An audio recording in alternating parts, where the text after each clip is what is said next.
If you're listening to this, there's a good chance you work within the real estate investing industry. There's another good chance that you would like to increase the sales of your products or services. Well, you're in the right place.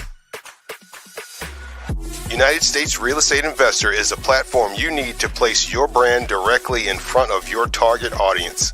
With our focused, growing audience of real estate investing beginners, enthusiasts, and seasoned professionals, you can continually reach our captivated viewers and listeners with ease. To learn more or to get started today, just visit UnitedStatesRealEstateInvestor.com/advertising. That's UnitedStatesRealEstateInvestor.com/advertising. Get ready to increase your brand awareness and your bottom line. Attract clients with content. Universe. Media. Network. Network. Network. Network. Network. Network. Network. Network.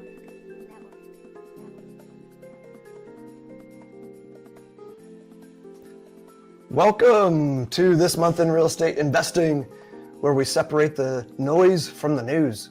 I'm your host, James Brown, and I show people how they can make safe, secure returns through our pre-vetted passive investments. Feel free to download our ebook, The Astute Investor, the top 10 mistakes investors make and how to avoid them. Or you can join our private investor club so you can get exclusive opportunity alerts that we don't advertise to the general public. Just go to acceleratemycapital.com and fill out the form there. In this episode, we'll be breaking down a variety of real estate investing news, including Ohio Senate passes wholesaling bill, Opendoor settles $39 million AI misrepresentation case, and crypto scams shake blockchain housing market. Don't forget, if you're watching live on YouTube, you can share your thoughts and questions during the show. Let's start the show.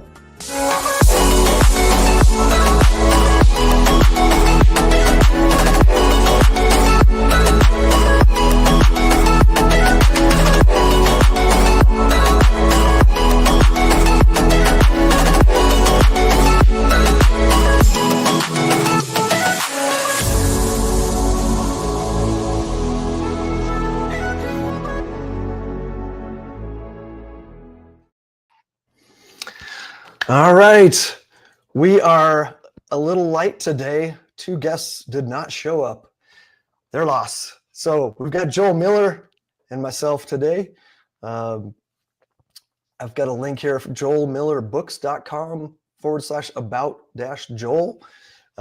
We can put that in the show notes too. But Joel, why don't you introduce yourself, share a little bit about your background in investing and types of investing you do. Oh, thank you, James.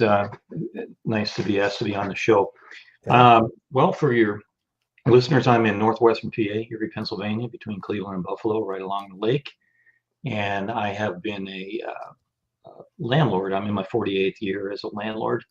And I'm the author of the best-selling book on rental property investing called Build Real Estate Wealth, Enjoy the Journey of Rental Property Investment. And James, the website that you gave, that's to a particular page on the website, but the website mainly is just joelmillerbooks.com. Okay. And I started out in 1978 with my first rental property, but I could go back a little further than that and tell you how, what was the reason for buying that first property, if you want to talk about that sort of thing. And, well, I can point to two things that happened in junior high that really set me on the two paths that I've been on most of my life. And that is that some investor built 4 4-unit townhouse apartment buildings on the edge of our subdivision when I was in 8th grade. And I have a distinct memory of right about that time being in my bedroom and kind of doing the math on what this whole rental property thing looks like. Because we all lived in the subdivision, single family homes with our parents, and it was a little different. Okay, so these people don't own these buildings and they live there. They pay the person that owns them to be there, and the person that owns them makes a little money on that. So it's sort of a rudimentary understanding of rental properties at that time. And I said, I think I want to do that. And I kind of stuck that in my back pocket because I was a little too young to get started on that. But the other thing was that one of the older kids in the neighborhood built a pirate radio station in his basement. Okay. Had the antenna on the flagpole in the backyard. A pirate radio station is like an unlicensed, illegal radio station, and I got to hang out there. And that's when I decided I wanted to be a disc jockey. I don't know how many DJs you've had on your show over the years, but so I actually did radio production in high school. And then when I went to college, I made sure I went to a college that had a really good radio station where I worked and became program director. And I studied accounting. I have a 4-year degree in accounting. And about halfway through college, the big 50,000 watt FM top 40 radio station in my town invited me to become the weekend guy. And so I returned home and started working part-time at the station and transferred colleges. I went through in 4 years. So I just switched to a college near here. And the next thing was right before, like 6 weeks before I graduated from college, the job went full-time on the radio. And so for the first time, I was able to take the calls from the kids at the schools that wanted to have the DJs from the radio station come out and do sock hops or record hops in their gyms. So James, I went out and I made $75 that night. It changed my life. So I only stayed in radio 1 year after that, but I pioneered the mobile DJ business in this part of the country, and ultimately did 5,051 appearances in 35 years. And I retired from that in 2011. But only a few months after leaving radio, I did buy my first rental property in January of '78. And I started an accounting practice, which I ended up selling only several years later because the DJ business was blowing up, and so was I was buying more property and so on. So that's what I did for a number of years until like 1991. I added on house flipping, and I have since flipped about 100 houses since then. And then in 2018, I became a hard money lender toward the end of my career in the rentals. Which gives me great pleasure. I'm to be a part of the equation for a lot of the investors that are newer in their journeys. So I do that, probably more than anything else, other than the fact that we do still have rentals. And then starting in COVID, I started writing Build Real Estate Wealth, and it came out last fall and became a bestseller already. And so I have found myself doing a lot of podcasts and events like brings us together here today. So that's fantastic. How I get here. Awesome. This is going to be great then. Yeah. Well, let's dive into the news and we'll pick it apart. From United States Real Estate Investor, New Jersey mansion tax hike sparks backlash from luxury owners. It's just a little background. So they're raising tax to 2%, or proposing 2% for 1 million to 2 million in sales, and 3% for anything higher. And so critics are saying that's outdated, that the $1 million threshold says it doesn't reflect inflation. So it's really hitting modest homes versus those luxury ones. So, so it's 2% on what amount? Like what? $1 to $2 million. Yeah, but I mean, of the value of the property, is that it? I assume so. Yeah. Or is that on the income of the individuals that own these places? No, this is on the purchase prices. Yeah. Oh, okay. It's on the purchase price when they change hands. You're talking about increasing the transfer tax, essentially, is what they're talking about. Yeah, that's you're coming assumption. From. You're talking to a guy from a state where the transfer tax is 2%. Oh yeah, you guys are high. Colorado is like super low. It's like 1% to the state and 1% to the county that the property is in. So we're used to 2%. What do they have for the transfer tax now? You have any idea? Yeah, well, so this is New Jersey. I don't know what theirs is. I would assume theirs is high as yours. So I don't know. It says the new tiered system raising the tax to 2% for 1 million to 2 million in sales and 3% for anything higher could devastate the market. Yeah. And I'm wondering, like, what is their transfer tax now? It must be really low that they're squawking about 2% or 3%. Yeah, that's a good point. Yeah. Because it's good to just like pinpoint that, every market's different. Like if they're squawking about it, but you're like, what? What's the big deal? If it was in Colorado, we would be losing our minds. So yeah. Well, the critics have a point here. The outdated, $1 million threshold before it switches to the higher tax amount fails to reflect the decades of inflation. And so, maybe it should be higher than that because so many houses, especially in that part of the country, where housing costs are higher in general, sure.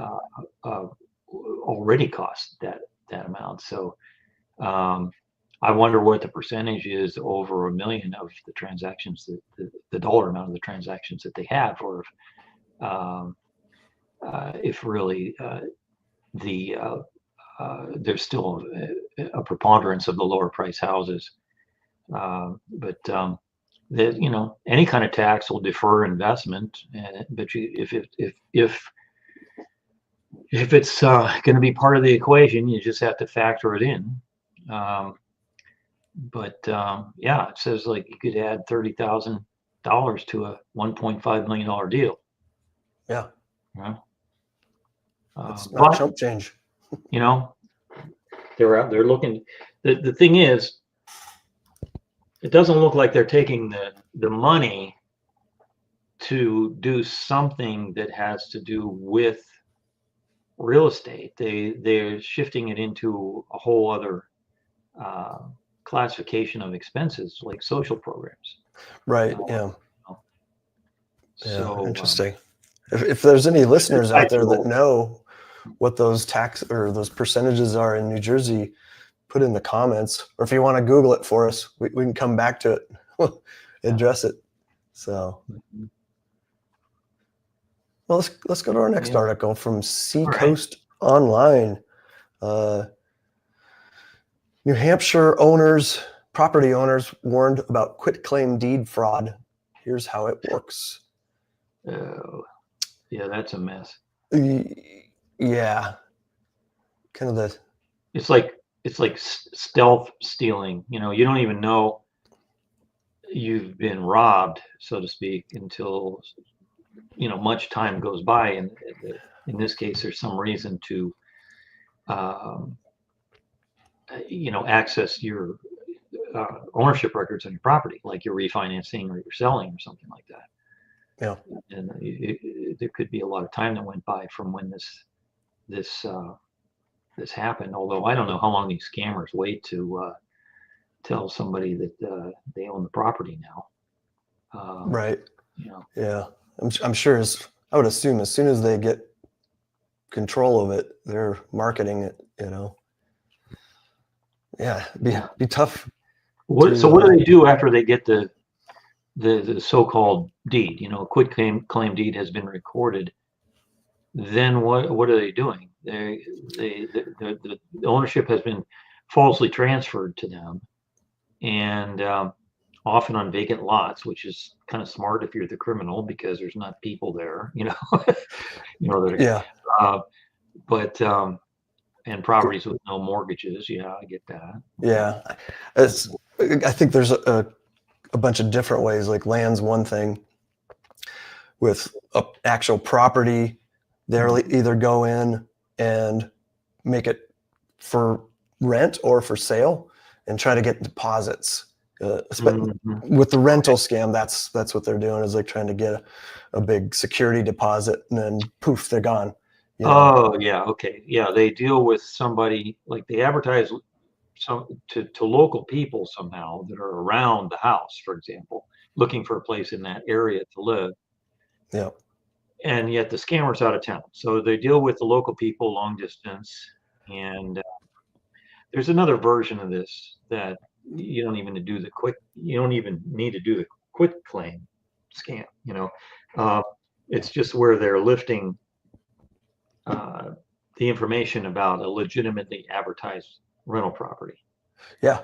and including the photos and so on, and then reposting it somewhere that the people end up responding to that ad, and then they communicate and tell the people to take possession of the house. And maybe I've even heard of where they send keys. Okay, and then the person goes to use the keys and they don't work, and so they call the scammer. Scammer answers, says, "Oh yeah, I'm sorry, I sent you the wrong keys. I'll tell you what, just go hire a locksmith and take it off of your next month's rent," kind of thing. Yeah. And then they get in, and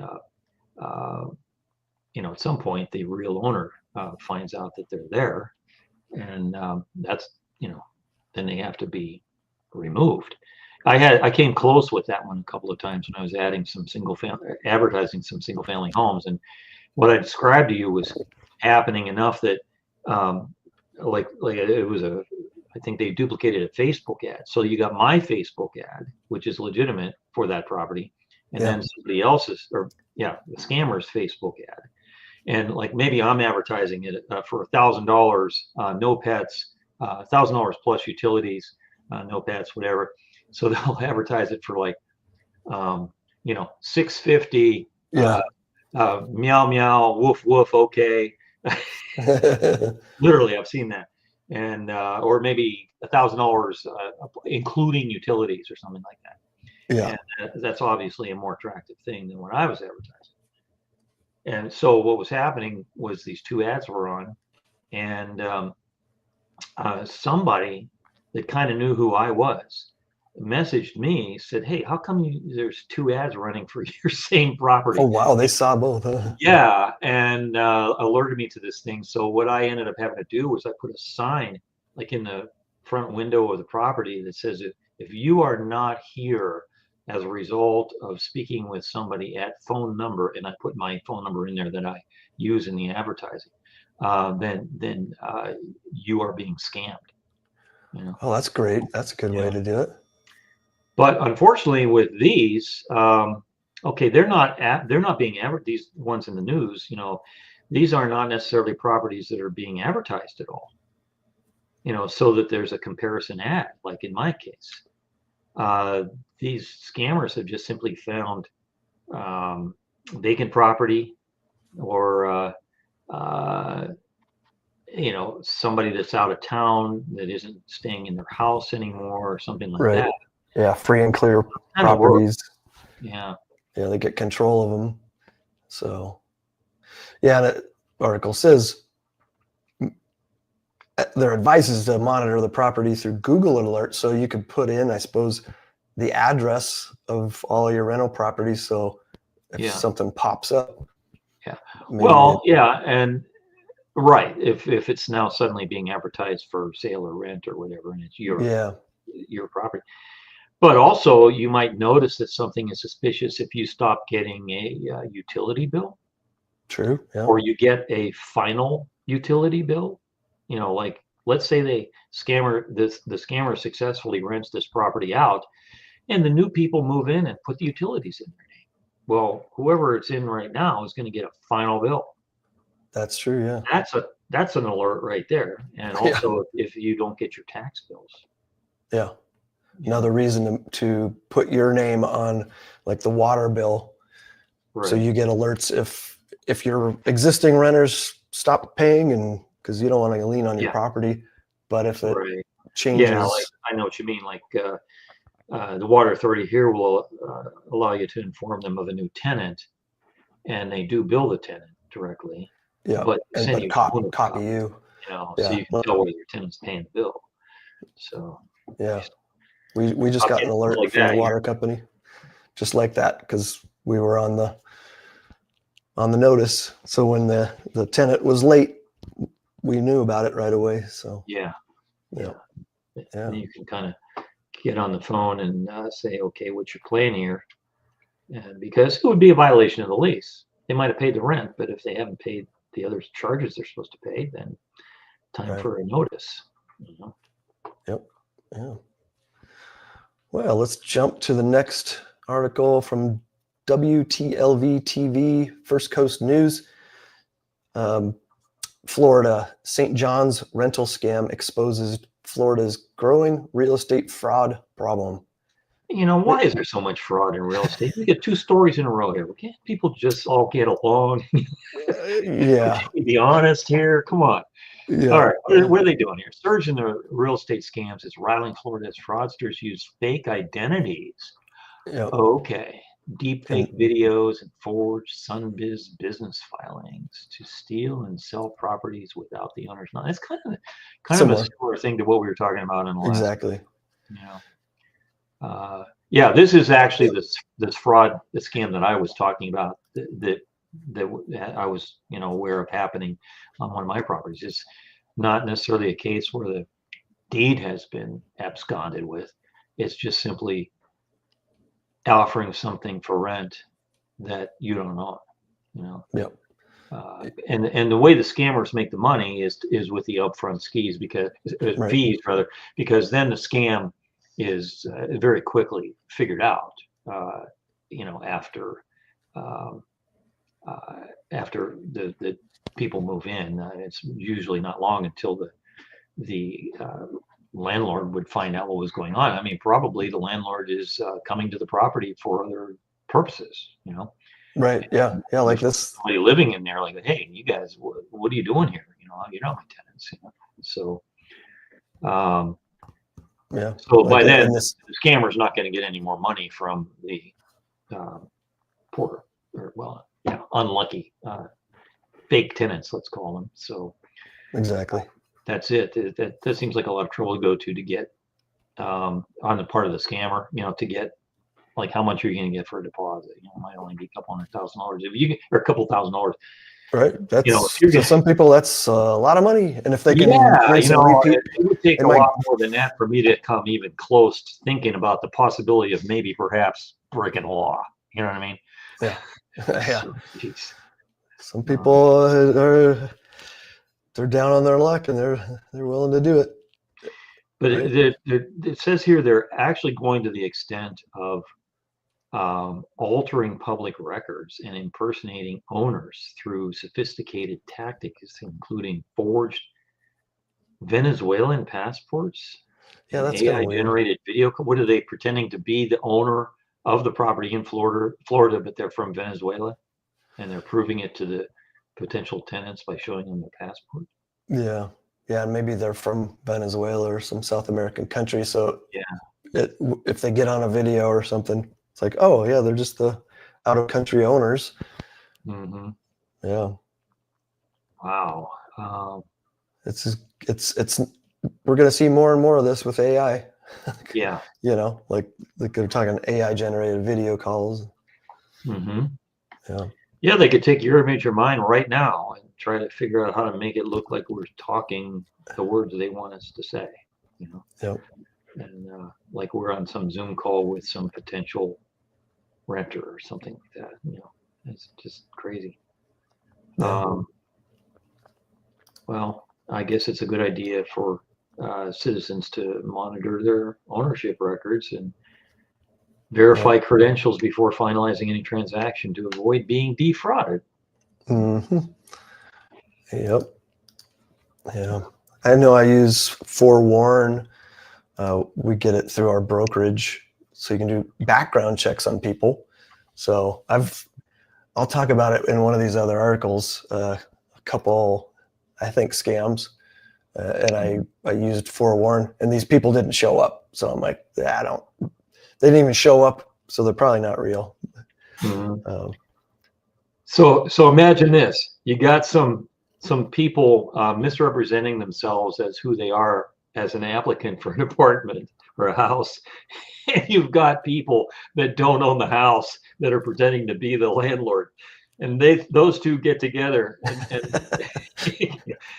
it's scam on scam, and the big loser is the person that actually owns the property. Not only has scammers that might have messed with his deed, but now he's got people in the apartment or the house that aren't even who they say they are. Right. Oh my gosh. Yeah. That's it. I'm selling all my property. This is right. So yeah.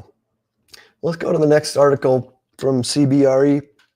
Okay. Get together, community, capital, and a different way of living. So I'm talking about co-living, which is a space I'm in. In here, they're like the way we do it with co-living is taking single family homes, usually adding a few bedrooms and renting out the rooms separately. It fills that gap of affordability, so you can rent a room. As an example, here in Denver, a studio is going to be about $1,400. One bedroom apartment's about $1,600, but they can rent a room for $800 or $850. So it's filling that gap. It's also shorter leases. We do month to month. So it's definitely growing, especially more in the US here. In other countries, it's way more popular. Like in this article, it refers to Asia Pacific, Singapore, Australia, South Korea. I know Europe, We're a little further ahead on the curve with these things. Yeah. This type of housing. Yeah, so we're catching up. But they're talking in this. Go ahead. Well, they're talking in this article about converting outdated hotels or office space, which is another option. But like I said, we stick with single family. Well, and I guess it goes without saying, we're talking about unrelated people who maybe didn't even know each other at all before one joins the communal or the co-living situation. So obviously, we're not talking about people who would otherwise occupy the whole building, renting it by the room, Yeah. Sometimes we'll have a resident, invite one of their friends. They're like, hey, we love this house. We want our friends to live here too. But typically they're unrelated, which comes to some laws that have been passed in a few different states, including Colorado just this last year. The law statewide states that you can't limit how many unrelated people live in a home. That is a limit in most other places, or it could be enacted. So they're ahead of the game trying to solve this affordability problem here. Because we've got a growing homeless population. I've had people move into our homes that were living in their cars. They couldn't afford, even a studio apartment. So it's, that's interesting that Colorado would be, I don't know whether that's conservative or progressive, doing something like that, because it's definitely landlord friendly, but it's also for the benefit of the people that are trying to find housing. To make it so that a community, for example, a municipality cannot pass any kind of local ordinance that would limit the number of unrelated people that could live in a particular residence. Is that the gist of that law in Colorado? Exactly. Yeah. Well, you see, where those sort of ordinances have cropped up, and we've had this just in a neighboring community here that has a university, and it's a college town. I think they're not unique as a college town in the fact that ordinances have been passed to limit the number of unrelated people, just to cut down on the student housing in a given neighborhood. In other words, the situation would be that you've got just say a regular subdivision, and you've got single family homes that the owners live in primarily. They're not rented out and so on. And you've got maybe a pretty decent sized house on the block, and the landlord or the owner maybe lived there and now he doesn't live there anymore, and they say they want to pile a bunch of students in there, and the community says, well, we don't want a whole bunch of students living in this otherwise owner occupied single family home neighborhood. So this is how we'll do it. We'll just say there's a limit to the number of unrelated people. Exactly. So I think that that's the impetus. One example of the impetus for those things being passed is in college towns. So Yeah. Yeah. although this is a pretty viable way of doing business, with renting out parts of houses with rights to the community, or the common areas, so to speak, doing it might immediately put you up against some perhaps ancient local ordinances. Yeah. So to address those issues, for one, we don't buy in HOA areas. So we're limited to non-HOA areas. Even if it's $25 a month, we don't want to be in an HOA where they can come in and overlay their rules, because they can trump any state laws. Yeah. Oh, really? Yeah. Yeah. So. Well, that's interesting. Yeah. In Pennsylvania, at least, we consider the HOA to be, and I'm not being funny, the lowest form of government. Seriously, I mean, it is below the municipality. Like, I mean, an HOA can't even go against a municipal law. So it's interesting. You would say that an HOA could trump a state law. Yeah. Wow. Yeah, they can layer on there. So, and so, yeah, the worst part about an HOA is not the money, like you say. It's the it goes one of two ways. Either the enforcement of all these rules and regulations that actually, cause problems between neighbors, or the lack of enforcement of what should be enforced. Right. Well, if you somehow get people in the office, so to speak, president, whatever, of the HOA, and they're the worst offender, and so nothing gets enforced, right. but you moved to the neighborhood because you want the structure and the protection from people putting a chicken coop in their front yard, that sort of thing. Yeah. And then it's not being enforced. You're like, why am I here and why am I paying any money? Oh, yeah. Well, that's a rabbit hole we could go into for hours. Yeah. So, let's do a whole episode on the pitfalls of HOAs. Yeah. Oh my God. We could have a whole show on HOAs, right? Yeah. Like every week. Yeah. But yeah, so I mean, HOAs aside, a couple things we do. We find homes that have plenty of parking, because that's usually the biggest issue that annoys neighbors. Plenty of parking, off street, corner lot, that kind of thing. Right.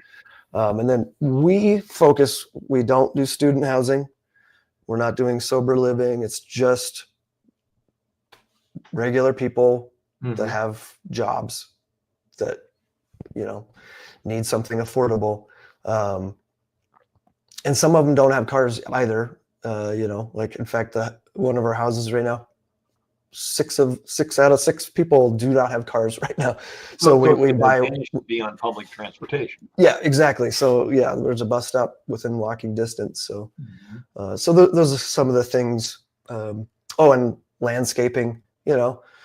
We cut the grass, or have the residents cut the grass, so that the neighbors aren't like, well, this is the worst looking house on the block, right? So those are things that we do to well, sure. That which points to the consideration if you're a landlord, because the first consideration is, I can have more rent from this 3 or 4 bedroom home here. Oh yeah, renting out 3 or 4 separate bedrooms than I would if I rented it out to a family.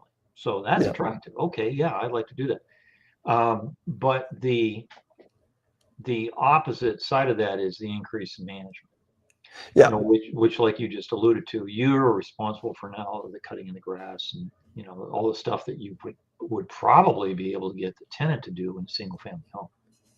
Yeah, it's interesting. We just had a first co-living conference here in Denver a couple weeks ago, and we pay for cleaners to come in once a month and cut the grass.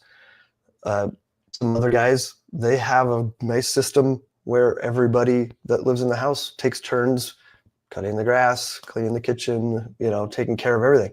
The management is real low.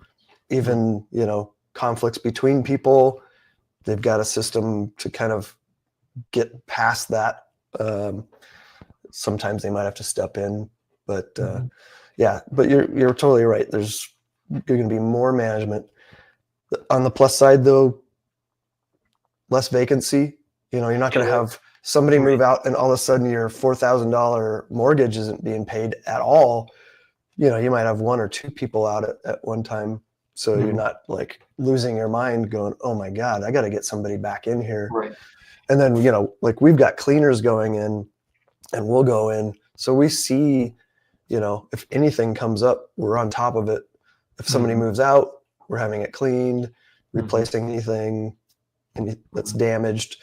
So it's not like, oh, we just went a whole year or more and these people moved out and oh my God, they destroyed the entire place, right? Yeah. So there's a lot of benefits in that part of it too. So yeah, I want to back up to something you said about your own business model where you're not doing sober living or anything like that. Yeah. But actually, specializing in things like that can also be a really good, viable business model. I have a couple of friends that are actually doing that, where they're renting almost strictly to, say, veterans that maybe are connected with a couple particular veteran programs for housing, you know, or like you say, sober living. You know, it can be, it's kind of like you would stick with that theme for everybody in the property, you know. As for sure. to a mix and match sort of thing. And perhaps that would also allow for older properties that you might be able to buy less expensively that could be used for this instead of a pretty house in a, you know, a nice subdivision that you know, would cost you more to buy, but you could get more rent from. But the entrance bar might be a little lower if you decide to go into this and choose an underserved segment of the community. Oh yeah, 100%. Yeah, I've got a friend. I got him a sober living house. It was already set up. He bought it, and it's great. It's managed by Oxford House. I've got a bunch of other friends that run sober living houses too, and we're getting into some VA housing as well. In fact, a buddy of mine that runs co-living homes down in Colorado Springs, that's a military town. There's multiple bases, and he's got homes that are just all VA guys. Oh, yeah. Yep. Yeah, So, it makes it much easier for them to come and go with their, you know, possible orders being changed and so on, and not have to worry about being locked into a year lease and paying a penalty to get out and all that. yeah, totally. Well, hey, let's keep moving and take a break to learn from one of our partners, which is actually my company, Accelerate. Are you worried about where your money is headed in today's unpredictable market? At Accelerated Capital, their investors tell them that safety and security are their highest priorities. They want to wake up every day knowing their hard-earned money is working hard for them. In the best interest of their investors, Accelerated Capital carefully vets every opportunity, knowing that most of their investors want to avoid risky strategies and stick with more boring but proven asset classes and strategies. Accelerated Capital's team of seasoned real estate experts and financial strategists value long-term relationships and transparency. They're also there to help investors find a fit for their own personal goals. Accelerated Capital has options for both accredited and non-accredited investors at any stage of their investing journey. Visit AccelerateMyCapital.com to download a free copy of The Astute Investor and join their Legacy Wealth Collective Private Investor Club. Or click Schedule a Call to book a short Capital Accelerator call today. To get started, visit Accelerated Capital at AccelerateMyCapital.com. That's AccelerateMyCapital.com. Accelerated Capital. Accelerate your wealth with alternative investments. All right. AccelerateMyCapital.com. Let's see from the Ohio Senate. Ohio Senate passes Brenner bill combating real estate wholesaling. This is definitely a trend of wholesalers getting shut down. Say again? It just happened in Pennsylvania last year. Okay, so what is that? It was a bill that was passed. Yeah, as well, basically outlawed wholesaling. outlawed. Yeah. Now I've heard of some states just making wholesalers required to get a real estate license so that they're held to the same standards we are. Well, the issue But here in Pennsylvania was the transfer tax system that we have here, which, like I alluded to earlier in the first story we talked about, yeah, it's 2% everywhere all the time. Anytime the deed transfers, 1% to the state, 1% to the county. Been like that for I don't know how many decades. So the issue is, if you're wholesaling, you are basically, in the eyes of the state, what was happening is there was a bunch of revenue being lost because it was essentially a transfer tax jumping technique in their eyes. You see, so right now you can wholesale. I mean, you can find a property if you're like, that's your business model. You find properties that are at a deep Off discount, market. and you're going to sell them to other investors. There's no outlawing of that. What they're saying, though, is that now there would have to be a double closing. You know, they're going to get both sets of transfer taxes. So I imagine that's what they're trying to do in Ohio here. But they're trying to protect vulnerable homeowners from deceptive real estate wholesaling tactics. Yeah. The bill mandates that wholesalers disclose key facts before securing contracts. Okay, well, that's another aspect of it. You know, when you're a wholesaler, you're not always pointing out to the seller that you're talking to that you are going to turn around and sell your interest, your contract, or whatever to somebody else that seller won't even find out about till the day of the closing. Right. Yeah. Yeah, that's a thing. You know, standard things that a good wholesaler should be doing is disclosing what they're doing. And so, yeah. And also clarifying what they're trying to do in Ohio. I guess this must have been a problem. Clarifying to potential buyers that the wholesaler does not represent the actual property owner. Right. I never really heard of that being a problem around here, but you know anything about that? Like, what's the scenario there? That they're going around saying that they own the property when they're talking to people, the wholesaler saying that they own the property? Sure. Yeah. Or saying that they are a realtor representing the homeowner? Maybe that's what's going on. Yeah, that's where it gets gray, you know. And I think why they're in some states forcing wholesalers to get their license, because then they legitimately have, you know, a listing agreement with that seller. They're licensed. They've gone through all of the ethics training and things that wholesalers aren't held to. And so, yeah, and they're not telling them, oh, we're going to market this and try to make some money on top. A good wholesaler is just like totally transparent, you know. Right. Yeah, you know, around here, anybody that's wholesaling has their buyer is one of the other investors. Yep. You know, and it could be a regular customer. I mean, that investor could be a regular customer of the wholesaler.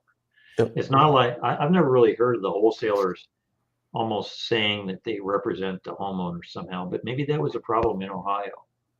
Yeah. Somehow, and because, you know, real estate laws are state specific, as are landlording laws, you know, as you know. And so, you know, although Ohio is 30 miles from here, it's not a state that I own any rentals in. So maybe they have other problems there based on the way their laws already are, you know. Yeah, could be. Yeah. It does say if disclosures aren't made, sellers can cancel without penalty before escrow closes and get their earnest money back. Well, that's a good thing, but I hope it doesn't get misused. You know, right. like somebody just deciding that they, you know, the seller, for example, deciding that they just didn't like the deal, and then they want to back out whereas they otherwise would not have been able to back out. But they back out and they say something wasn't disclosed to them. You know, I hope that you know, they don't experience instances where sellers are saying, "Oh, that was not disclosed to me, so I'm canceling this contract Right. because I'm this part of the law."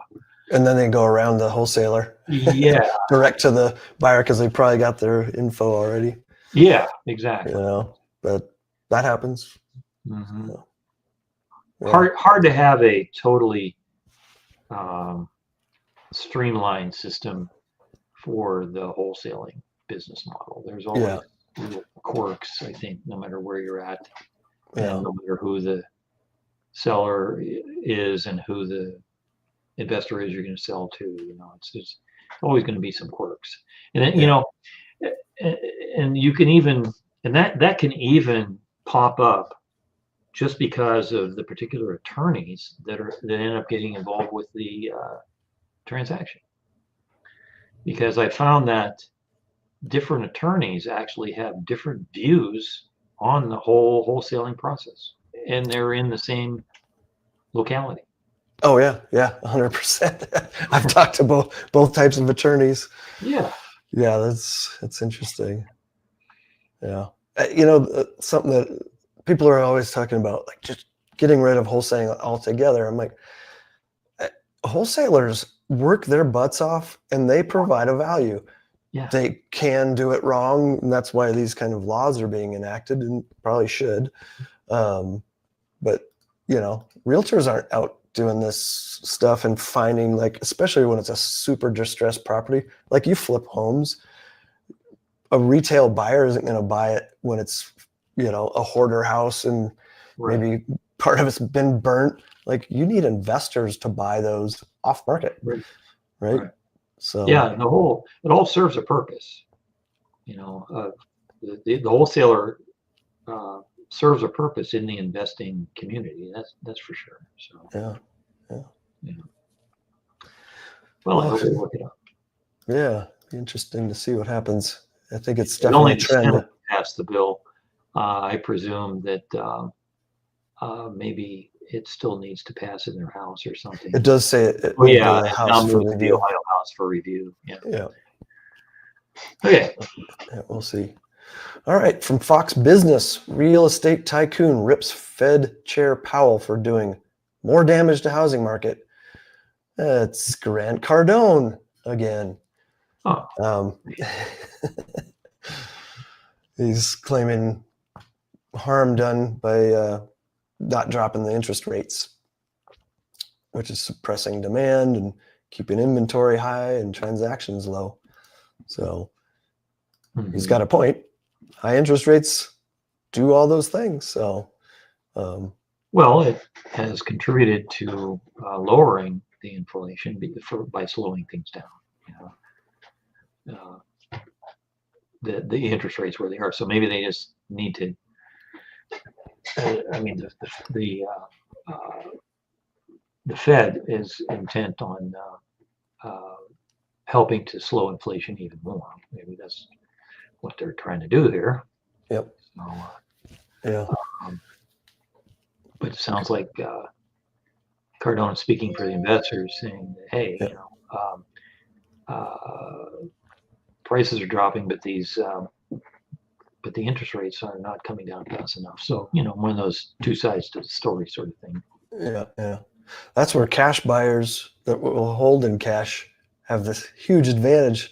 When the interest rates are high, they can go in and buy whatever they want. But most people are getting loans, even most investors, right? So, well, Cardone argued that the interest rates don't control prices, but they do suppress demand, which keeps inventory high and transactions low. You know? Yeah. Obviously, if you lower the interest rates, all that changes again the other way. And, it's tough to be in the government, isn't it? You know, it's just a balancing act. You can't keep all the people happy all the time, only some of the time. And you only keep some of the people happy all the time, you know. Exactly. Yeah. You know, I will say this on this related topic. Yeah. A good deal is a good deal.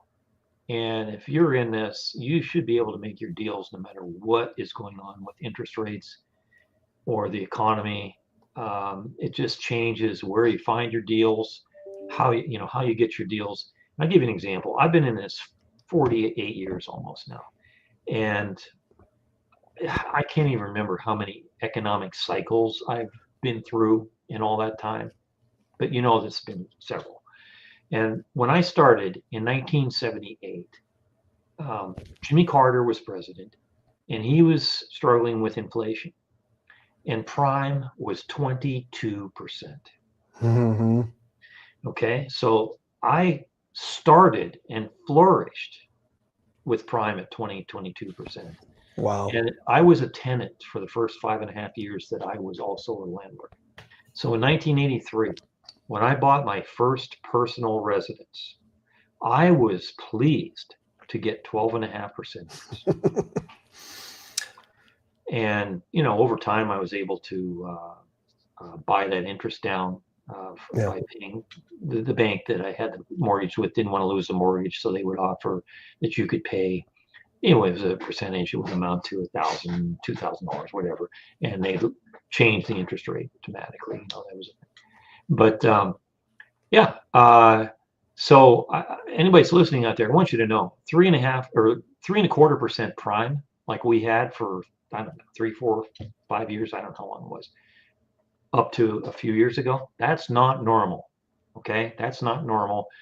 It's more normal right now, than with the interest rates that we have. Maybe a little on the high side, but it's definitely more in the normal range than what we were experiencing when prime was 3.25, and you could get investment mortgages for much lower than you can right now.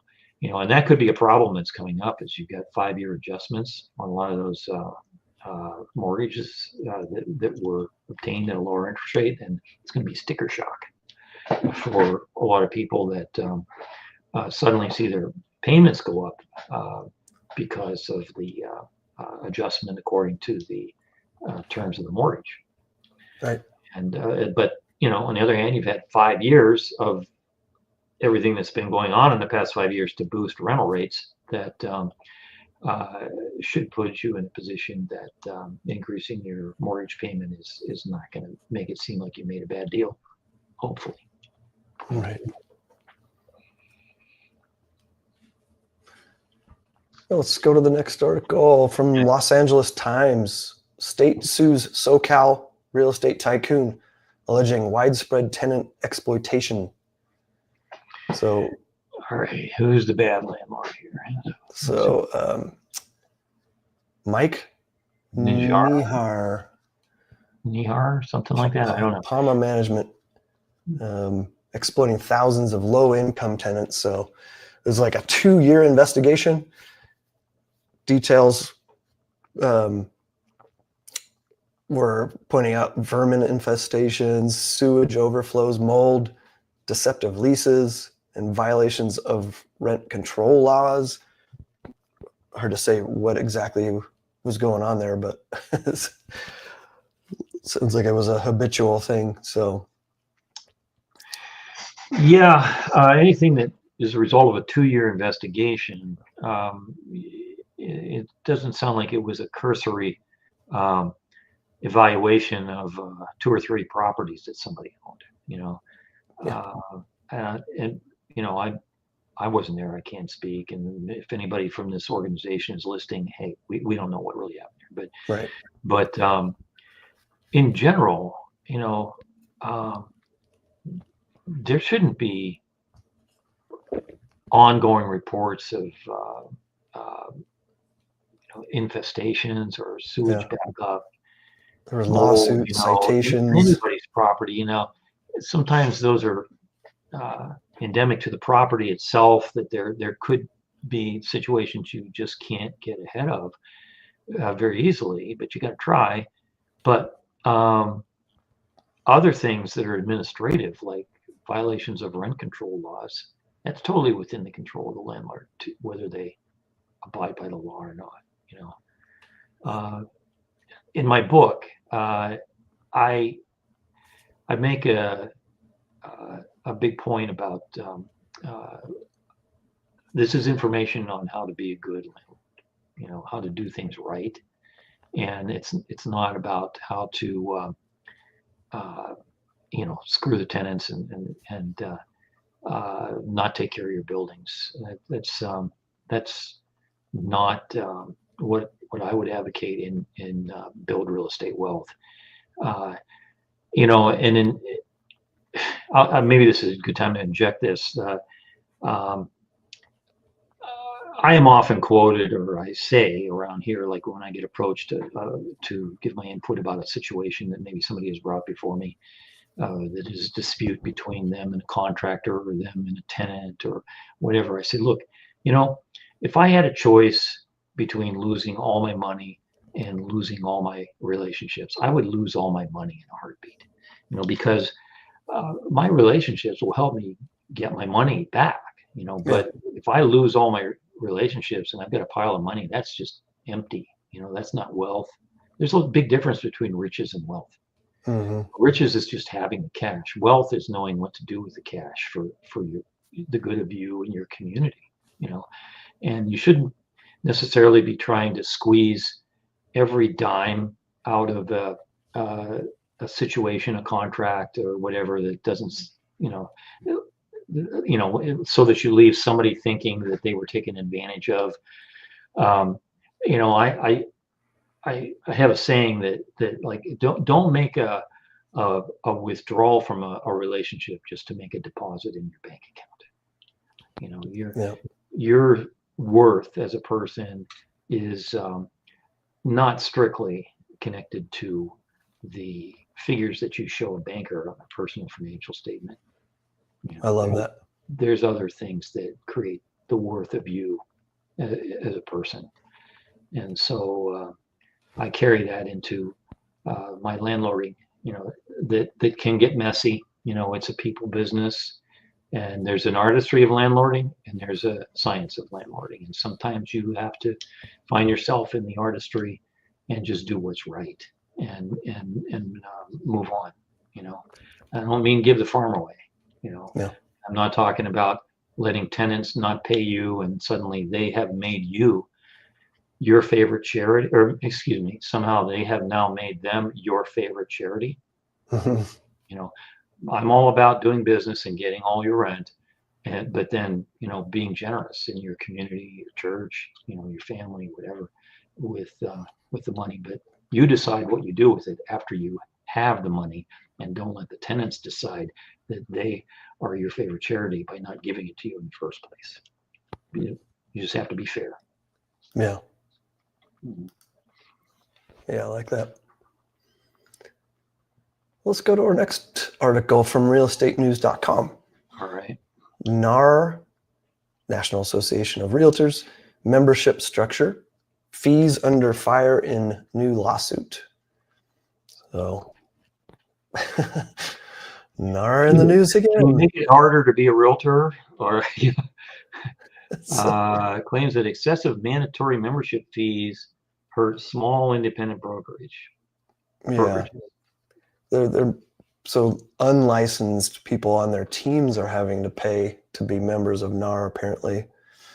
I don't have anybody unlicensed on my team to understand this, but it sounds like they're complaining because a larger brokerage can kind of handle those extra fees, where if a smaller one, it stings more, apparently.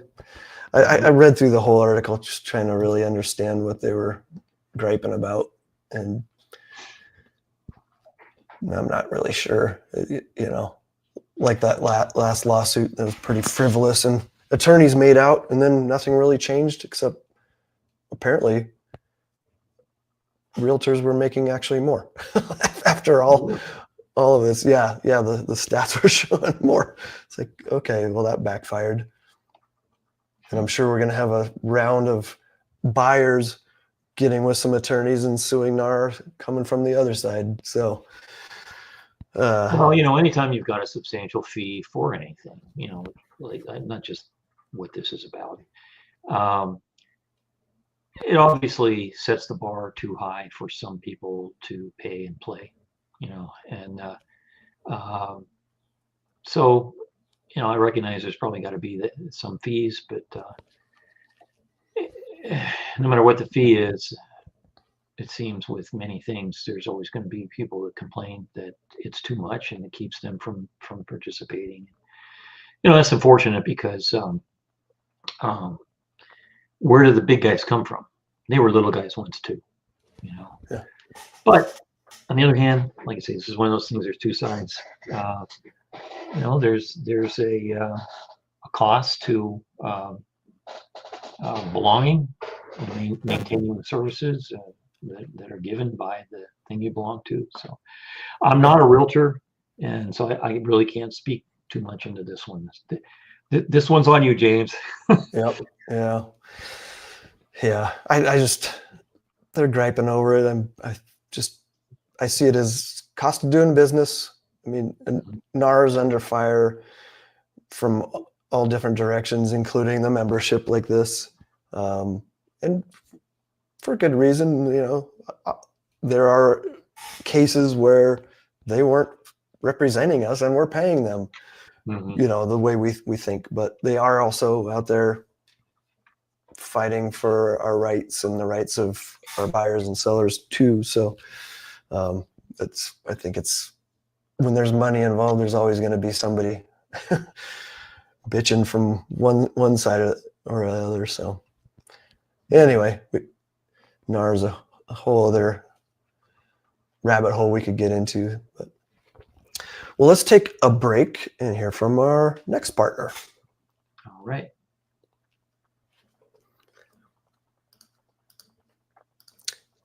Are you looking to elevate your business through exceptional content? Universe Media Publishing is your gateway to success. We understand that in the world of business, content is king, but not just any content. Your business deserves content that captivates, convinces, and converts your audience into clients. At Universe Media Publishing, we specialize in crafting SEO-rich web content, persuasive copywriting, and marketing copy that resonates with your audience. We don't just write, we engage, we connect, and we deliver results. Imagine your brand's voice amplified, your message crystal clear, and your presence dominating the digital landscape. That's the power of partnering with Universe Media Publishing. Don't let your business just blend in. Stand out, be heard, and make an impact. Connect with us at Universe Media Publishing, and let's turn your vision into reality. Visit universemediapublishing.com today. Your story, our expertise. Together, we'll create magic. Okay, back to the show. All right. From It's going to be a good topic. Yeah, from Fox Business, small real estate investors reach record market share, now dominate 59% of investor purchases. I know there's people assume these big companies own most of the investments, but the stats show that they don't typically.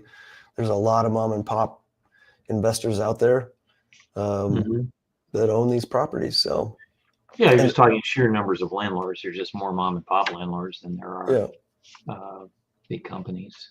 So in the article, it says mom and pop buyers are defined as those owning 10 or fewer properties. And they acquired nearly 362,000 homes, increasing their market share, while large investors fell to a 17-year low. Big players are those owning 50 or more homes and represent 21.7% of investor buys. Let's see. Yeah, and I'd like to think that books like mine, Build Real Estate Wealth, Enjoy the Journey of Rental Property Investment, and similar material, that is the reason why more people are entering real estate. My book is written for people who didn't think that real estate was for them. Right. In addition to people that were already established and are looking for some sort of game-changing information to, kind of supercharge what they've already got. But all of the big players were little players at some point. I don't think that you enter the business buying large properties for the first time unless you're a minor player with a partnership or something like that. Right. But for the most part, this is how it all gets started in America. With being a landlord is, you buy 1 and 2 and 3. My son is 19, He graduated from high school a year ago. Now, 2024 was his class. He just finished his freshman year in the business department at Penn State. And, I will tell you something about the book. I wrote this book as though he was going to be the only person that read the book. In other words, there's nothing in this book that I haven't done or that I wouldn't do if I had the opportunity. And I'm not telling the people that read the book anything that I wouldn't tell my own son. It's not written to a nameless, faceless audience that I was spewing out things that I thought they wanted to read about in order for them to buy the book. It's the real stuff. Those people would have probably never held me accountable. The person who holds me accountable for what's in my book lives down the hall. Yeah. So he bought his first rental property a week after he graduated from high school last year. And he bought his second one about 6 weeks ago. And it's our plan that he'll take over all of ours, when he gets out of college. And I'll hold the paper and get a check from the mortgage every month instead of from the tenants, And so there's an example of somebody that is part of this percentage that this is for 2024. That house he bought, that 3-unit, that was in that statistic right there. And I think it's great that area is expanding because they will eventually become the bigger players and create better housing, do more improvements to the properties. And, hopefully they get educated, which is, of course, a lot what Build Real Estate Wealth is about, is educating you to understand that you can add rental property to your already busy life. One of the premises of the book is that real estate doesn't have to be an either or thing. Yeah. It can be an add-on to something else that you have that you don't want to give up, like a career, a great job, a hobby that you put a lot of time into, but maybe those things are not providing you as much income as you'd like to have, and they're maybe not providing you any retirement, So that's part of what I talk about in the book, is just adding it, how it's possible to add that on to what you already have going that you don't want to give up, and increase your income and bolster your retirement. And I think that a lot of people are seeing that, not obviously just from reading my book, but because of the advent of all of the things you can view on the internet and the coaching programs and boot camps and all that there's just, I think, more people getting into it. When I wanted to get into real estate, after my 8th grade experience of saying, hey, yeah, I think I want to do that some time later on, right about college time, I started reading hardcover books by like Al Lowry and Bill Nickerson, that's what I finished up and said, okay, now I'm ready. And I went and bought my first property, and then of course we moved into things like the late night half-hour infomercial TV, cable TV, real estate gurus selling Carlton their sheets. Like you order it in and it's like 10 or 12 cassette tapes with a manual to follow when you're listening to the tapes. I had a bookshelf full of those things. And now it's much easier. So not surprised by this statistic at all. And the number of people owning 10 or fewer properties increasing so much.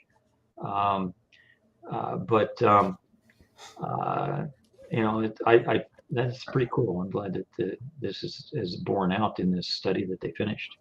Yeah, that's very cool. Yeah, we're going to talk in another article about buying using cryptocurrency and blockchain. That's a whole other can of worms. So we'll talk about that later. But okay, let's go to the next article from Reuters. I think it's how it's Reuters. Reuters. Yeah. Real estate firm Opendoor to pay $39 million to settle U.S. investor class action. So, Opendoor is the name of the firm. Opendoor. Yep. They bought a lot of properties. An online home buying and selling platform. Yep, exactly. Yeah, I've worked with them with some sellers that we're looking at their cash offer offers. They're actually pretty aggressive. this is interesting that this article came up because they were pretty aggressive in their pricing. I was always like shaking my head, like, how can they pay this for this house? Well, It turns out there's a lot more human input than you thought. Yeah, and so apparently their algorithm was AI based, and it was not. Well, there was more human input in this article involved, but the humans were making mistakes, and so now they're overpaying for those homes, big time, because they got this $39 million lawsuit from their investors. So, yeah, they thought that they were buying it at a price that was arrived at by the smartest person in the room, Mr. AI, and it wasn't so much as what they're alleging here. It wasn't so much that. Well, it sounds like they were telling the investors in Opendoor that the AI was doing all this amazing stuff, but there was human input involved. It doesn't really matter who's to blame, were the humans or the AI. They were overpaying, and so their investors they're mad. They're suing them. So, it looks as though who the investors are that we're talking about are not the investors buying property. It's the investors in their fund. Firm, Opendoor. Yeah, the fund. Because the stock price dropped so much after this, came out that this was happening. Apparently, it says in the article, stock dropped over 94% between its 2020 IPO and 2022. Yeah, that's so the investors in the stock are the ones that are getting the payout here. Yeah. Well, I could see this coming. I mean, Zillow, they had their buyer program and they lost a lot of money and then just completely shut down their buying program. Yeah. Opendoor and OfferPad stayed in it. And then now we're seeing it, it come to fruition, and Opendoor's got some big problems. So James, do you think this points to the value of your local realtor? Oh yeah. In the input, the input that person that's right in the community gives to helping a seller value a property or helping a buyer value a property. To me, it's in the class of some things are better than some things sound better than they actually are, and a lot of things with technology. A lot of times, just because you can do something, like in this case, try to sell properties by on an online platform and using AI and all, just because you technically can figure out how to do something like that, that doesn't mean it's better and that you should. Right. Yeah. So, an interesting thing there. Yeah. It's the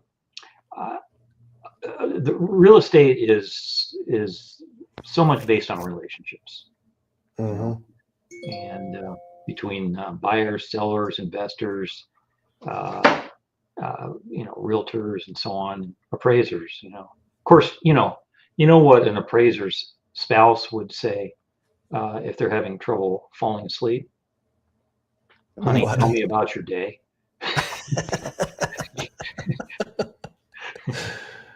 Yeah. Or do you hear about the landlord that was seeing a clinical psychologist, a psychiatrist, and a licensed counselor? Yeah, an apartment complex. Well, you know why the realtor was seeing a counselor? Why? Couldn't get closure. That's a good one too. Awesome.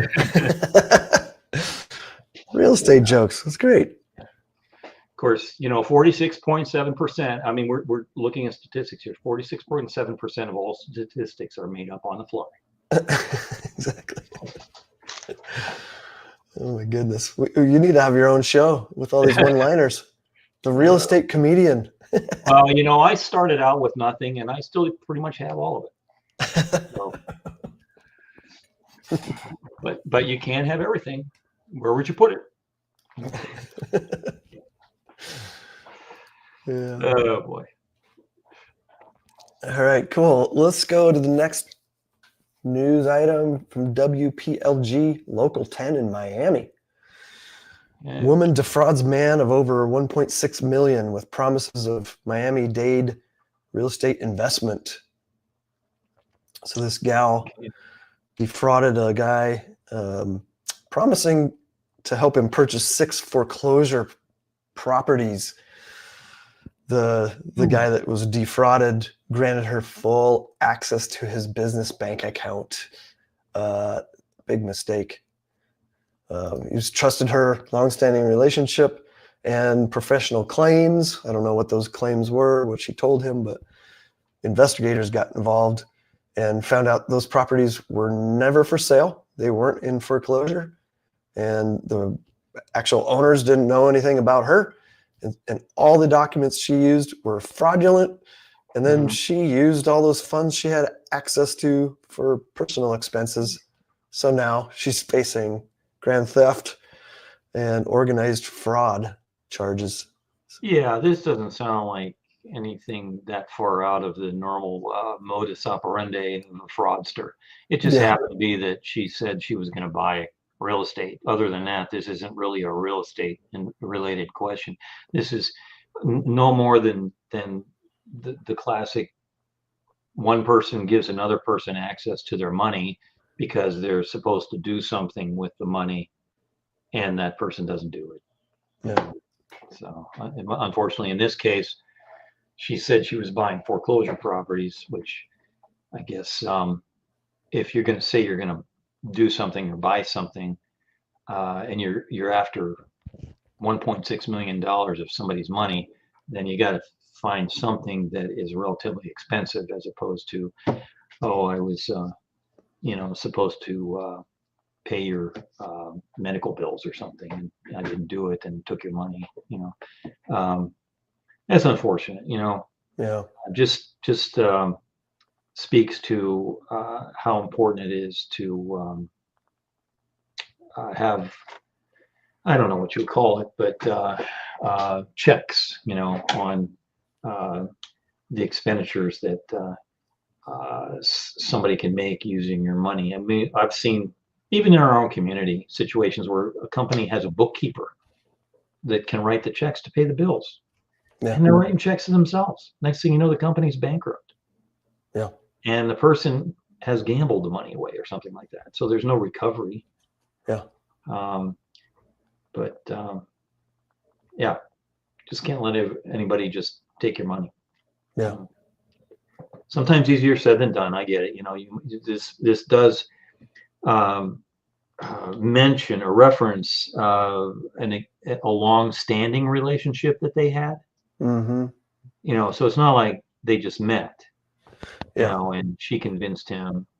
But I think that somehow that's almost as viable a way that a fraud comes about than with a con artist that just meets somebody and or calls them on the phone and gets them to do something that causes them to lose their money. And what I'm talking about is that sometimes it's a long-standing relationship is the source of fraud because of things changing over that time that you knew each other. One person got wealthier, another person had some sort of deterioration in morals over the years, and then or develops a gambling problem that they have to get money from somebody, and so they get to the point where they're willing to defraud their friend. Right. And yeah. You assume you've got this level of trust. And it points out that she was a 55-year-old woman. He was a 60-year-old man.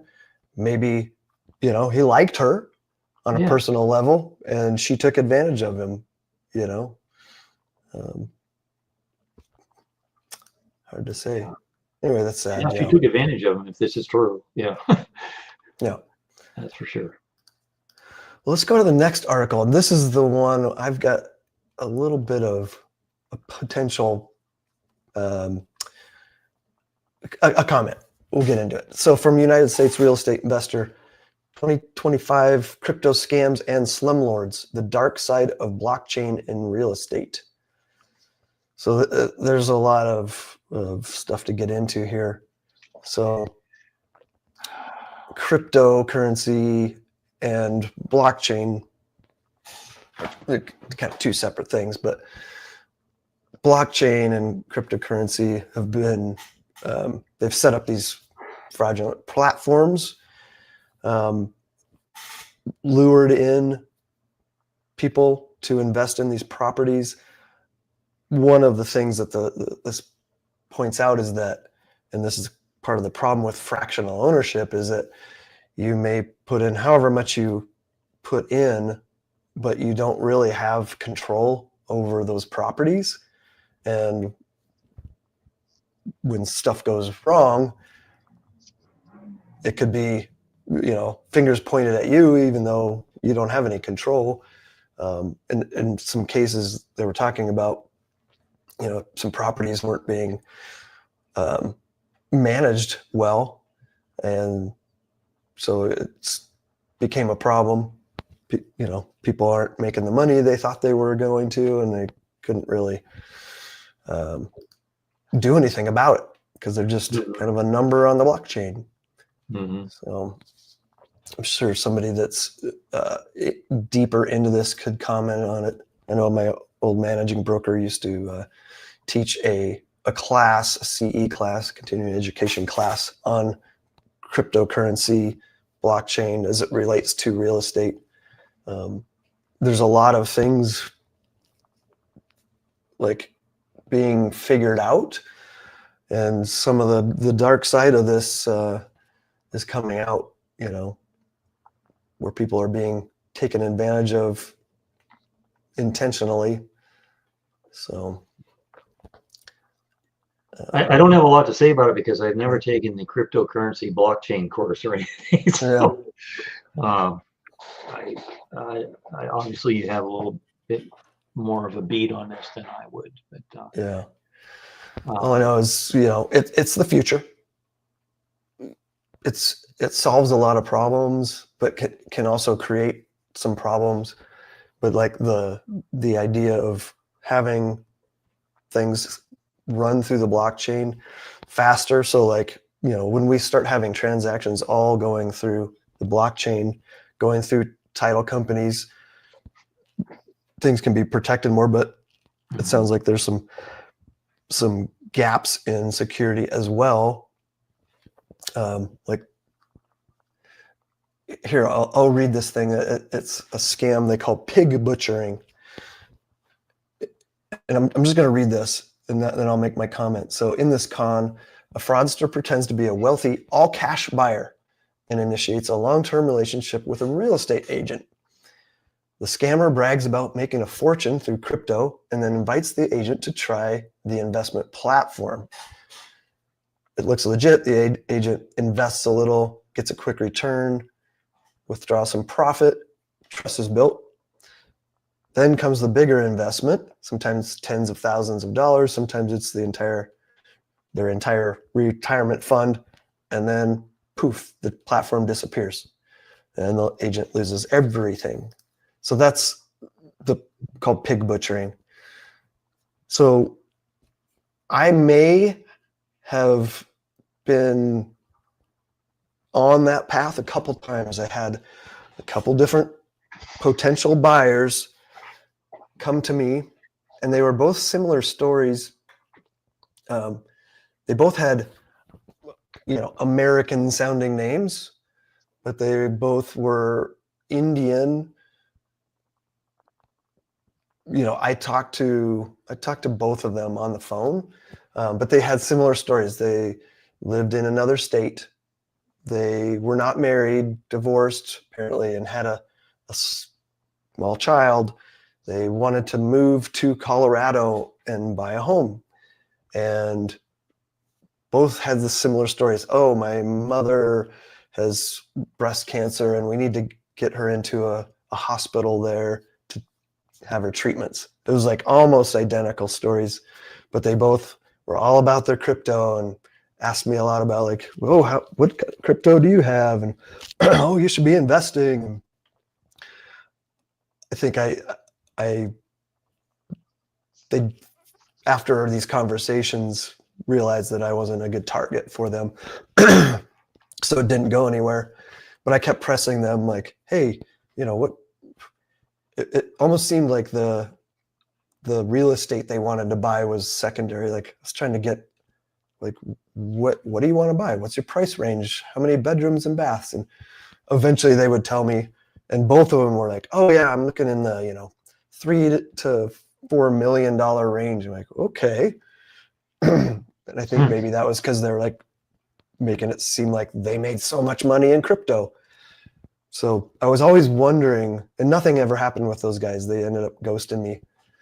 But after reading this article and the pig butchering thing, I'm like, that's where that scam probably was heading. And I couldn't figure out, where's the scam here? It just some things aren't adding up. So, well, you as you're talking and I'm thinking about the name for it, pig butchering. It I think it relates to a stock market axiom about, hogs get fat, pigs get slaughtered. yeah. So the person that got butchered was trying to make too much money. It's almost like it's too good to be true kind of thing. And in this case, it wasn't true. Yeah, that's I think something that people have to watch out for, whether they're investing in real estate or stocks or whatever. When you try to go for too much too quickly, because if it seems too good to be true, it just may be. Yep. So yeah, be interesting to see where this all shakes out. The concept of cryptocurrency and the blockchain, like I said, I think it's the future. People are going to start using it as their currency. The blockchain technology is designed to, speed things up and reduce fraud. Of course, there's always going to be fraudsters trying to take advantage. So, but there's a lot to figure out. And, it's really, it seems insane to me that there's like these fractional ownership platforms and deals being set up, and the SEC's just like not caught up. Like there's a reason, like, we've bought apartment buildings through syndications. We got to follow SEC, Securities and Exchange Commission rules, or otherwise we'll land in jail. These guys, the SEC's not got any oversight in any of this stuff. I'm sure they're going to be jumping in and trying to, Yeah, this just happened to have been done with a crypto platform or something, but the same danger even exists with something more conventional like a syndication offering. Yeah. Fractional ownership. You don't have any control of what's going on. You're a limited partner. If you're thinking of investing with a syndicator, I think that you need to do due diligence on the syndicator, just like somebody buying a piece of property does due diligence on the building. 100%. That's what our book, The Astute Investor, is about, is like finding those good operators. That's kind of where we come in, is like we know the right questions to ask of those operators that we partner with. But the book is like for a limited partner to understand, like, what are the kinds of questions we're asking and they should be asking themselves, doing their own due diligence. Because you're going into partnership. Why there's a return on investment is because there's risk. Yep. That's why there's interest. Interest is accounting for possibly not getting paid back. It's so the bigger the return, bigger the risk, maybe. So That's not 100% true. I know that. But just the fact that there's supposed to be a return on investment is stating the fact that you may not get your investment back beyond what you put in. So because of the risk of you not getting all of it back, there will be a return on top of that along the way to make up for that. And it needs to be investigated. Yeah. And then you get the lawyers involved, But I'll tell you, we shouldn't really be down on lawyers, because like 99% of lawyers give the 1% a bad name. It's the 1% of lawyers, the good lawyers. I have to explain that joke. I'm sorry. I'm like, oh, where are you going? Yeah. Okay. Cool. Well, let's go to our final fun news item from the New York Post. FOPO, F-O-P-O, is a dangerous habit most people don't realize they're partaking in. Here's why experts call it a hidden epidemic. So FOPO stands for fear of people's opinions. It's a subtle but widespread psychological habit that drains self-confidence and fuels social anxiety. Kind of a cousin to FOMO. Yeah. Fear of missing out. Fear of people's opinions. Yeah. So examples were including pretending to enjoy things you don't, or things you don't like, I think, or delaying. Yeah, got a typo. Enjoying things you don't like or delaying decisions out of fear of disapproval. So, of course, social media intensifies the problem. He says, this guy, Dr. Michael Gervais, suggests identifying your true purpose and learning to validate yourself internally instead of relying on external affirmation. Common sense, right? Yeah. I think everybody wants to be accepted. Sure. That's not a wrong thing. Yeah, that's built into us. When you are trying to be accepted so much that you are no longer close to your true self, it's just all going to fall apart eventually. You can't be friends with everybody. You can't fit into every group. And I think that one of the best ways to find happiness is to find your community. Your people that you can that are like you, or that are like what you want to be like, and you can be like, in terms of improving yourself. But it's a shame when somebody has to be a pretender, pretend that they don't like things just to fit in. And I'm not talking about like an immediate social interaction, like you're with your friends and there are some people that you barely know, and somebody says, hey, well, what did you think of that movie we just saw? And you just kind of agree with the other opinions, and then it's over and done with. I'm talking about, and I think this article is talking about the big picture of just becoming untrue to yourself, and not a good thing. Yeah. But it's amazing. What did they say? Somebody got some money for a study here, so it's just the result.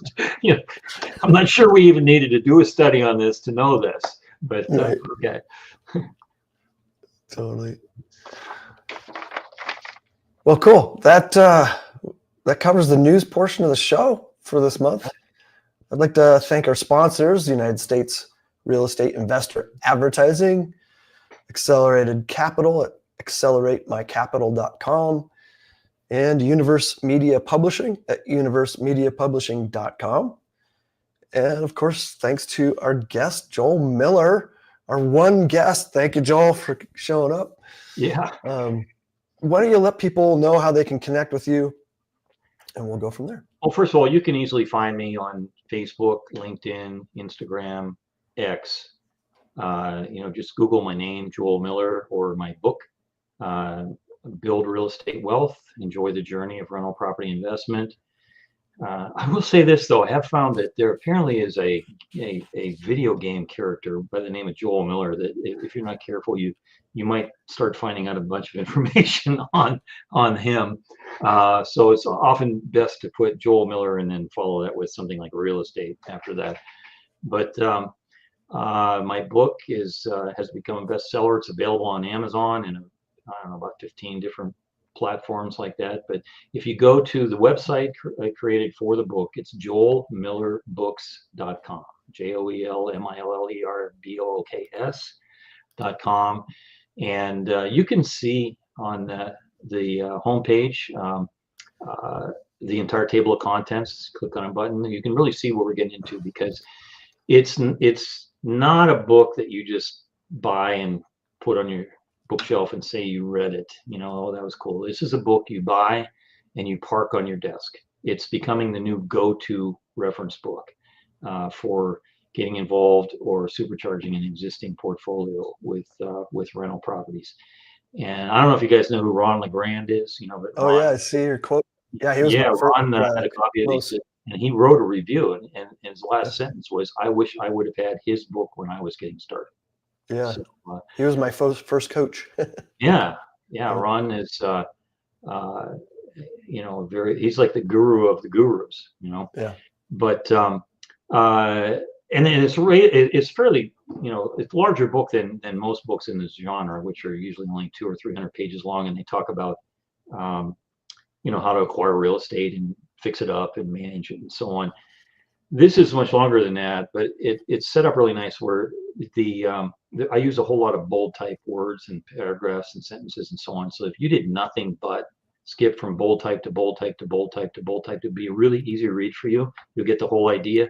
And if you think you want to know more about what we're talking about, then just stop and read all the words, But it covers, the reason why I say it's different is because it covers everything from mindset. It starts at mindset and talks, a good bit about where you got to be in your head before you start investing and so on, and getting education. And then it moves into forming a business entity, which you should have before you start making offers on property, Yeah. and then finding and negotiating and financing deals and so on, and then preparing a property to either sell it or rent it. We talk about the tax implications of being involved in rental real estate and flipping and so on. And I spent a lot of time on preparing a personal financial statement for bankers. Being from an accounting background, I pour out all my insights from like the other side of the side of the person who's looking at your personal financial statement, because you and I both know there's a lot of people that are talented at, say, finding property, operating property, and so on. But this business runs on OPM, other people's money. And so at some point, you're either going to be borrowing from a private lender, like a hard money lender like myself, or you're going to be going to a bank. And it's probably at the bank, you might run into some situations where if you're not very good at presenting your financial picture, they're just going to, because they don't understand it, they're just going to turn you down, or they're going to not be able to check all their underwriting boxes. You know what I mean? Yeah. So I spent a lot of time on my insights and techniques for personal financial statements. And we talked about the difference between riches and wealth, which I think we talked about earlier in the program. Yeah. And a lot of best practices for operating your life and your business is what we wrap up with. It is primarily about rentals, but there is a chapter in there about house flipping. And at the end of the chapter, there's a QR code that takes you to bonus material that's the how-to of house flipping. I didn't want to put all the how-to stuff in there, book about rentals. But the reason why it's a reference book is because there's like 150 or so different bullet-pointed checklists of all kinds of stuff, like a list of questions to ask people that are calling about an apartment, a list of questions to ask, references, things to cover if you're negotiating a deal with a buyer or if you're the seller. or negotiating with a seller, I should say, or if you are the seller, and due diligence checklists, negotiating tools. There's even a checklist in there. If you're truly a beginner, there's a list of tools you should own. Yeah. It's a pretty thorough book. Wow. So that's why it's kind of becoming the go-to resource for people in rental property. Yeah, that sounds amazing. Like just not fluff, right? No. You actually got those lists and and again, it's actionable nothing. stuff. There's no BS. It's what I would want to tell my own son. And he's my only kid. He's the future, and what he would need to know. And so it's really become kind of the go-to resource, and you can see it, like I said, at joelmillerbooks.com, available on Amazon as either a paperback or an ebook. Haven't quite got around to do the audiobook yet. Even this former disc jockey might have trouble in the studio. 400 some pages. It would take a while, but I'll get to it eventually. Yeah, that's how I absorb a lot of books, because that's the only time I have is when I'm driving usually. But I do like a paper copy, especially if you got checklists and stuff. You want to make notes. Or you have both. Fold the pages, dog-ear the pages, like, hey, or put a bookmark in, whatever. It's where I go to regularly, that kind of thing. So well, great, Joel. This has been awesome to have you on. Well, thank you. Again, I'm your host, James Brown. James A. Brown. I always put that because, like you, Joel, there's a bunch of James Browns. So between football and music, yes. Yeah, I started putting my middle initial. Anyway, feel free to connect with me by going to Linktree/partner with James Brown. And if you want help with your investing journey, you can book a time with me to see how we can work together. Just go to jamesbrownrealestate.com/coaching. Also, huge thanks to our founder and producer, Antonio Holman with United States Real Estate Investor. Follow and subscribe to This Month in Real Estate Investing at thismonthinrealestateinvesting.com or your favorite podcast app. And if you run across any interesting news, events, or have suggestions for expert guests like Joel, feel free to share by emailing Antonio at UnitedStatesRealEstateInvestor.com. And remember, when one door closes, another door opens to financial freedom. See you next month.